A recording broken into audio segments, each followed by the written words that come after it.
marché de location notamment, de ces logements anciens au centre-ville. Et donc il faut notamment que les aides puissent aller vers les propriétaires bailleurs occupants, quasiment sans condition de ressources, parce que la priorité, c'est de remettre ces logements en location. La deuxième priorité, alors j'ai deux adjoints en maire en face de moi dont l'un reconnaît que... À côté de moi, pardon. Dont l'un reconnaît qu'on a supprimé des places de stationnement sur ce mandat.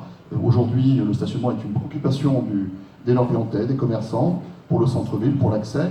Donc avec Action Cœur de Ville, il faut créer deux nouveaux parkings en structure au centre-ville. Alsace-Lorraine est déjà évoquée. Nous aurons une deuxième proposition très certainement à faire sur le sujet. Et puis, puisque nous sommes sur les transports, moi j'ai proposé depuis très longtemps l'expérimentation du bus gratuit le samedi.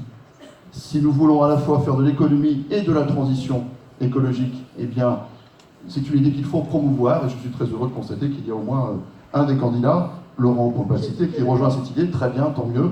Si on peut la mettre en œuvre très rapidement, ce sera formidable. Troisième action structurante pour le centre-ville, le commerce. Il faut aller beaucoup plus loin que les questions simplement d'animation, que je propose également. Il faut une action en termes notamment de mise en œuvre du droit de préemption commerciale.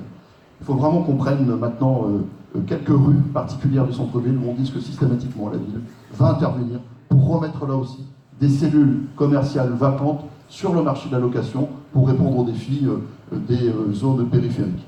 Et puisque j'ai la parole pour parler transition énergétique, peut-être à ce moment-là... 30 secondes. 30 secondes, ça ira. La parole aussi au public. 30 secondes. Eh bien, nous avons globalement été d'accord avec la politique énergétique menée par la ville. Mais nous pensons qu'il faut aller plus loin. On ne parle plus seulement de neutralité carbone.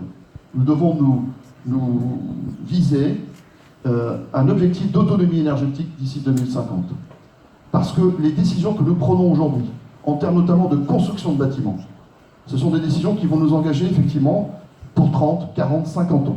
Donc c'est dès aujourd'hui qu'il faut, par exemple, sur les bâtiments publics, privilégier les bâtiments à énergie positive, donc aller plus loin que la simple neutralité carbone, qui est un peu l'objectif aujourd'hui de la politique municipale, mais aller vraiment vers un changement de paradigme.